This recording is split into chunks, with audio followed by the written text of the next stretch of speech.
दोस्तों, ये कहानी बताती है कि माँ दुर्गा ने कैसे महिषासुर का वध किया। इसलिए इसे पूरा जरूर सुने और ऐसे ही आध्यात्मिक ज्ञान के लिए हमारे चैनल को सब्सक्राइब जरूर करें। तो चलिए दोस्तों, कहानी को शुरू करते हैं। प्राचीन काल में रंभ और करम्भ नाम के दो राक्षस थे।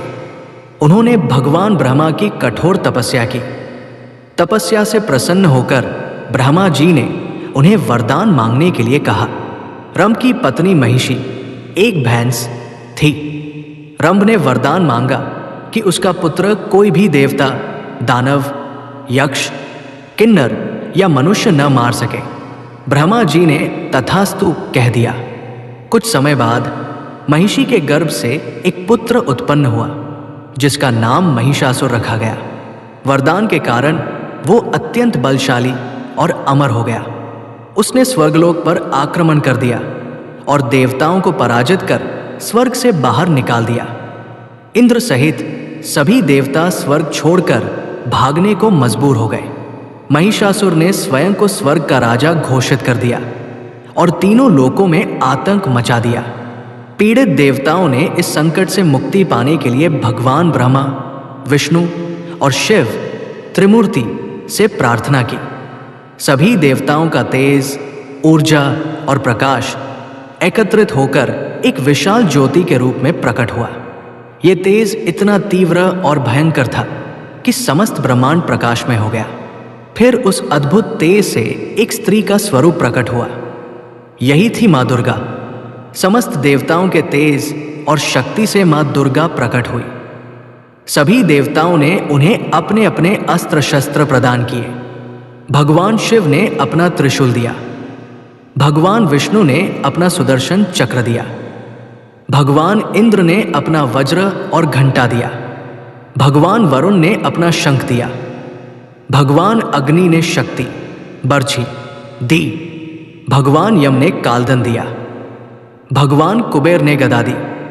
भगवान ब्रह्मा ने कमंडल, जलपात्र दिया। भगवान सूर्य ने अपनी किरणों से तेज प्रदान किया। हिमालय पर्वत ने सिंह, शेर को उनका वाहन बनने के लिए दिया। इस तरह दिव्य अस्त्र शस्त्रों से सुसज्जित होकर माँ दुर्गा ने एक भयानक रूप धारण किया और अपने सिंह पर सवार होकर महिषासुर से युद्ध के लिए चल पड़ी।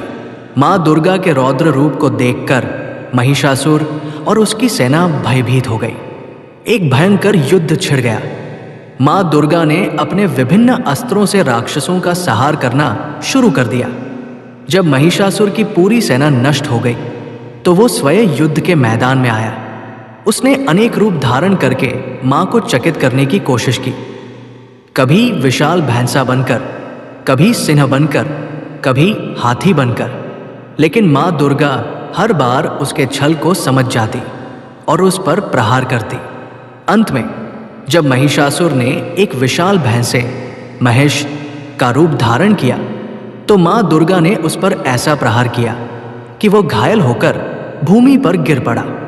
तब माँ ने अपने पैर से उसके सिर को दबोच लिया और अपने त्रिशूल से उसके वक्षस्थल को भेद दिया। इसी क्षण महिषासुर अपने असली रूप, आधा मनुष्य आधा भैंसा में आया और माँ के त्रिशूल पर ही प्राण त्याग दिया। इस प्रकार माँ दुर्गा ने महिषासुर का वध करके तीनों लोकों को उसके आतंक से मुक्त कराया। देवतागण और ऋषि मुनियों ने माँ की जय जयकार की और उनकी स्तुति की। इस प्रकार माँ दुर्गा के हाथों महिषासुर का वध हो गया। आप लोग नीचे कमेंट करके बताएं कि आपको ये कहानी कैसे लगी।